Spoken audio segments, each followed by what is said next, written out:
Achieving equality has been a constant struggle for blacks in America, and in Missouri, formerly a slave state, that effort was intensified. In 1847, an historic decision was made in this courthouse. It was the first step toward equal rights for blacks in America. Dred Scott, a slave, suing for his freedom, was not even allowed inside this building to represent himself. Hello, I'm Officer Alan Green with the St. Louis Metropolitan Police Department. Thanks to the efforts of black men like Scott and the accomplishments of the officers who have served before me, this is a tribute to our black police officers. At the turn of the century, resentment toward the police department was high in the black community because blacks weren't represented in the department. It was 1899 when blacks first began testing for appointments. But it wasn't until 1901 when public and political pressure forced the hiring of Allen Wilkinson and Andrew Gordon. These two officers were assigned to the Chief of Detectives as special officers. Today, a special officer would be considered a district detective. Now stop and think. Don't you find that to be strange? But in order to assure the general public that these two special officers were not equivalent to a white officer, they weren't allowed the prestige of wearing a patrolman's uniform. By 1910, there were 5 black special officers. One of those officers, Ira Cooper, would later be hailed as the world's greatest detective. Cooper was an outstanding investigator who many times was called into a case only after all other detectives had given up. Among the cases that he solved were the kidnapping of August A. Bush's grandson and the world-famous Mercantile Bank robbery, which even baffled the top detective agencies in the country. Ira Cooper said the minute that he walked into the door of the bank, there was a colored fellow as a janitor, and he was mopping or sweeping, and he couldn't sweep without looking at Lieutenant Cooper. Cooper looked out the corner of his eyes, and right then he said, a thought came to him, that's your number one suspect. Well, this number one suspect had a cousin that was highly educated.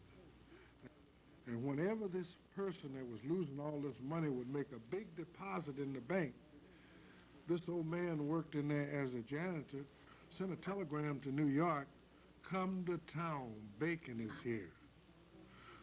At night, they let him in. He'd climb over the cage and get one of the bank teller's book and force your withdrawal on some, let's say Anheuser-Busch's account. It was somebody that had a big account. So after about 4 or 5 months of investigation, following this guy, seeing his MO, what he was doing and whatnot, they were able to crack that case. And he got all kind of prey. They had fellas in from Scotland Yard, from England, trying to solve that. They never did. At the time of Cooper's death in 1939, he was one of 4 officers in America and the only member of his race to receive a Scotland Yard card, presented with a kiss by the Queen of England. In 1936, the city had only 25 black policemen. One of those officers was Thomas Brooks, who rose to the rank of major before retiring. Another was Oliver Middlebrooks, who legend has it was the first black officer to ever arrest a white man in St. Louis. A new position created in the department was that of corporal. John Griggs was one of the first. When I began working in the police department, I was in the old 8th district. That was around Jefferson and Market, Jefferson and Shoto. The 8th district, that was predominantly black. It was a segregated department. That's what it was. Oh, we got along at the station. We like brothers at the station. Yeah. By 1943, the number of black officers had increased to 36. Just a small percentage of the department's 2,000 policemen. Ernest Troop, later to become Captain Troop, the first black night watch commander, recalls those days. Our neighborhood where I walked was, you said 99% all black. The only white was in the neighborhood was the white business people who had the grocery stores or furniture store or something like that. I didn't have any bad times with the people in the neighborhood. However, I did feel segregated that I wasn't allowed to ride in a patrol car. If a car got a call, the sergeant and his two boys would come and get a black policeman said, make this report. The first all-black police platoon in the history of the department went on duty December 8, 1949. Sergeant James Taylor, commander of the 14-man unit, was the first uniformed sergeant of his race and the first to head a platoon. I can't remember the exact there, but the first uniformed sergeant was put out was Sergeant Taylor. And he got a whole platoon of black police officers. And he was the sergeant in the car. But before that, there was no black officers in the car. They all was on the foot beat. Yeah. We had officers assigned all over the 1st Precinct, and that was a brand new thing. Atkins Warren was the first black to achieve the rank of major and lieutenant colonel. He was my second sergeant, and he was the first black sergeant in uniform, and the first to command a precinct. And we all started out on the 3rd watch. And there was some question as to if we would be allowed to leave the 3rd watch. Would we continue to work the 3rd watch all the time?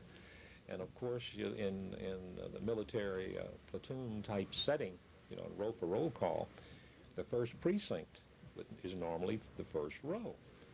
But they moved our precinct back to the 3rd row. And so, they just turned it around, and it was really something we kind of smiled, but we expected that.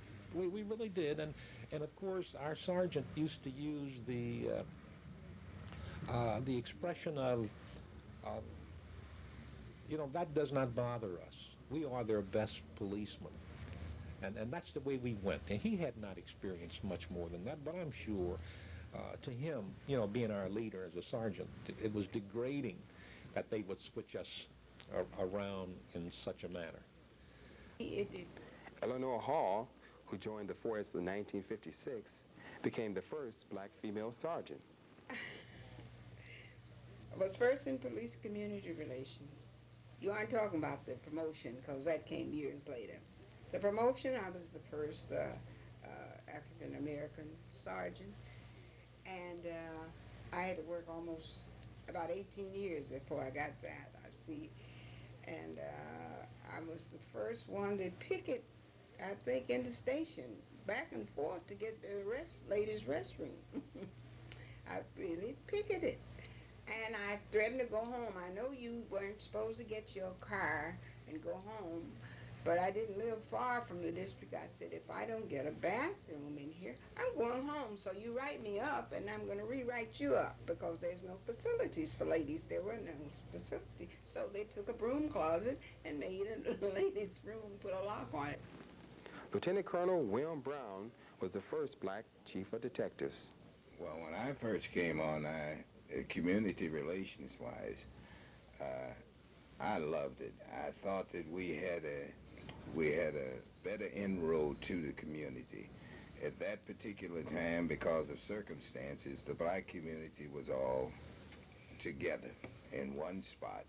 And the black officers, naturally, that's where we patrol. We walked the beats, and that's why I think it was so good. We had school corners. I got to know the kids in the community from little kids in kindergarten on up through high school. In 1964, the Civil Rights Bill was enacted.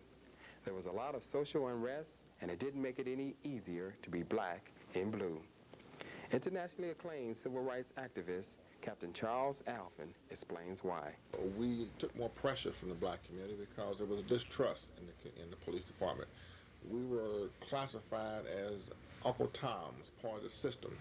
We had now joined a system that had been very barbaric and inhumane to blacks, and they saw us as a person that had joined an evil system to continue to oppress them in the city of St. Louis.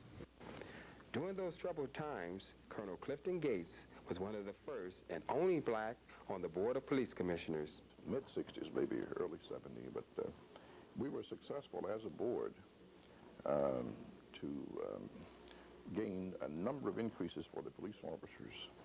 Our board made a number of trips. I don't know if this board does these sort of things or previous boards, but we made all the hearings in Jeff City and testified before the various committees with a set of facts that we were able to put together to justify why our police officers needed this particular increase. And as a result, over the years, we were able to get several increases.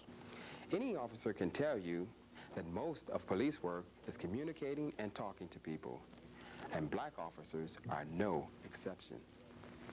You know, my first assignment was to walk with Patrolman Ezel Nance, and I was to meet him on the corner of Whittier and Martin Luther King. It was Whittier and Easton then. I got to the corner about 5 o'clock at Whittier and Martin Luther King, and I had to wait there until Nance arrived.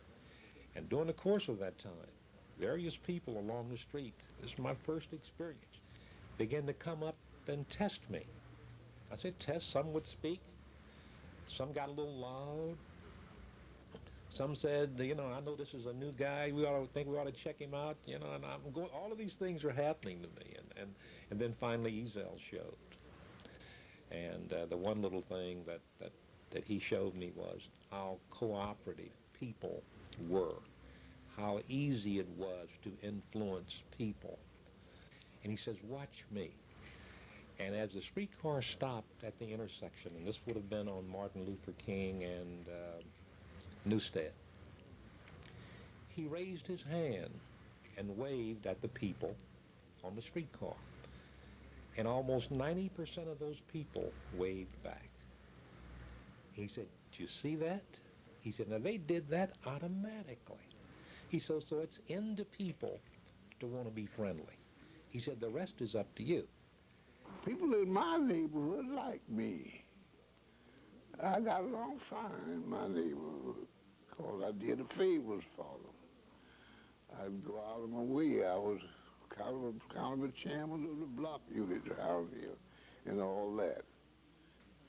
It was my theory every time I arrested a person, I got him for a certain crime, I had a little notebook.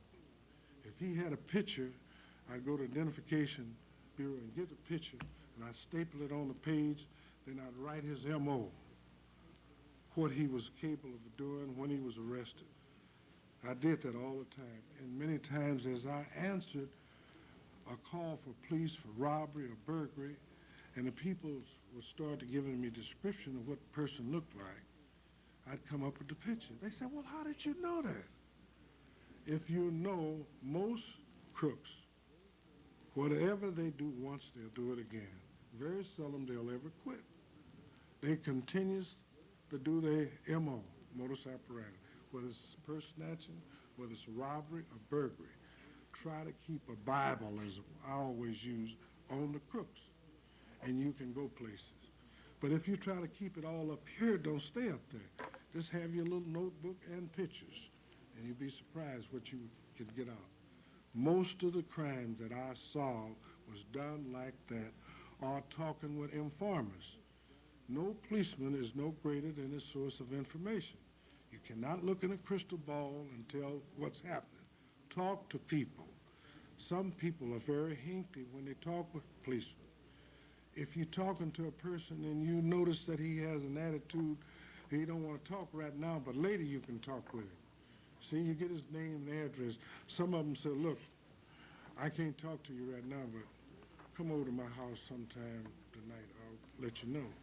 You got to be sharp enough to pick up on those things when you're talking to one of those individuals. I was a sergeant then on a particular incident, and I took an officer with me into a tavern right after a major shooting. Nobody knew anything. And the officer, young officer, was frustrated. I said, "Look, don't let that bother you." I went right out of the place, went right to a telephone, and made a phone call. And I told the person that I called, "Listen, we just had a shooting in this tavern. Nobody knows anything. One guy's gone to the hospital," and so forth and so on. He says, "Call me back in about an hour." called him back in about an hour. He gave me the guy's name, where he was, where the weapon was. And I showed this to the young officer that was with me. I said, this is how you find out what you need to find out. So those people are afraid to talk to you in that tavern because they think their friends are going to find out. So there are various strategies that you learn, that you should learn. So you can't be down on them for not talking. You know, they have to be very careful. But if you know the people, and you've been communicating with them all the time, all you need to do is look a few of them over, get to them away from the crowd. So those are little key things that we learn as policemen. Some people would wait until we came on duty to tell us about certain things that were happening in the neighborhood. If there was a person in the neighborhood walking around, he didn't live in the neighborhood, people would point them out to us. We had a very good rapport with the neighborhood, which helped us with our crime. In one case that maybe I should mention, but it actually was child brutality. A little young man came in with his mother, and she was uneducated, and she went to say something, and he cursed his mother. And I was new, fairly new on the job. He cursed his mother, and she just dropped her head, and I walked over to him and hit him so hard he slid down the wall like in movies. 12 years later, I was in Famous, and this young man walked up to me. I didn't know who he was, and said, I want to thank you for that lick. I said, thank me? He said, you're Officer Hall, aren't you? I said, I certainly am. And he said, that was the best lick I ever had. I went to the Army, and here's Mama now, and she was dragging up, and that made me feel good. So that was one I remember, and I'll always remember when I worked on the a street as, not as a prostitute, but in the prostitution area. Boy, they gave me a time. Even my friends came over to see me, but I didn't dress any particular way, but they were about to carry Washington and Delmar away. And I was put out there and wired up and what have you. So that was the easiest job, because when I said, well, if she's out there tomorrow, I'll be back. So it was just, it was a fun thing, but it was a serious thing too. And it did deter prostitution in that area for a long while, because their names were in the papers, and I caught some big ones. Well, I found that the best position to take was not to react, so to speak. I mean, I was attacked. As you might imagine, I had the building, and I had my office. The sidewalks were painted, stop white police from shooting us, and all this sort of thing.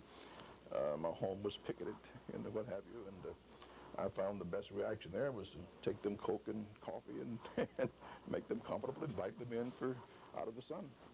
And in other words, I tried not to react. And I think by keeping a sane approach to it, we were able to sit down and hopefully resolve some of the matters and make it perfectly clear that whatever you felt was there as an evil was not going away just because the black sat on the board. So confronting the problem on a one-on-one basis, I think, did a lot to avert. If you notice, St. Louis never had a ride. All the other major cities during the heat of the 60s were having all sorts of upheavals. And everyone who's in law enforcement, not only in St. Louis but other cities, I think, credited St. Louis' ability to meet and deal with the citizen one-on-one as the thing that averted a lot of that. Time constraints prevent us from featuring all the illustrious and remarkable black officers that have served on the department.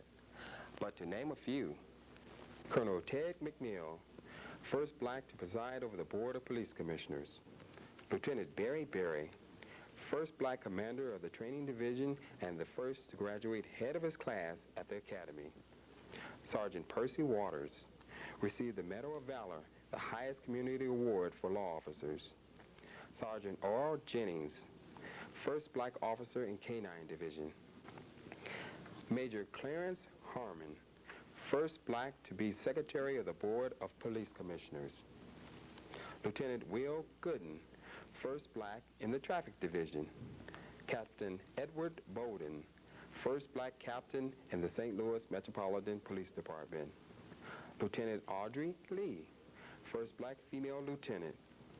Police Officer Flora Mae Jones, first black female police officer. Captain Robert Lewis, first black commander of the Mounted Police. As of this taping, there are 426 black officers currently serving in this department. That's roughly 27% of this department's commissioned strength. Black officers have always been good investigators. They've been tenacious in the pursuit of criminals. When I first came into the department, I guess we were probably 10%, maybe even a little lower than that, in black officers. My memory serves me correct. We had 4 officers, black officers, in my academy class. We started, I guess, in the late 70s, right around 1980. We were 18% when the affirmative action program came online, and we've been trying to get it up to 30%. Well, right after we had the affirmative action agreement in 1980, the hiring freezes went on, where we went for maybe 3-4 years without any classes at all, and that hurt us. But since, I guess since 1985, we've been hiring at a clip around 45-46% black. But again, we're trying to recruit the people who will be the tenacious investigators, the good, solid police officers that the department has been known for throughout the years. And for that reason, we're very selective. Presently, we're looking at recruiting in college campuses throughout the country. We're looking to get the cream of the crop to be police officers in the city of St. Louis. Those who answer the call to duty in law enforcement daily put their lives on the line to protect everyone's safety and property. This tribute is dedicated to those officers who made the ultimate sacrifice. And those officers are John L. Summers, killed in the line of duty April 5th, 1973. Claude C. Smith, killed in the line of duty April 24th, 1974. William N. Campbell, killed in the line of duty May 30th, 1979. Lorenzo L. Rogers, killed in the line of duty June 12th, 1990.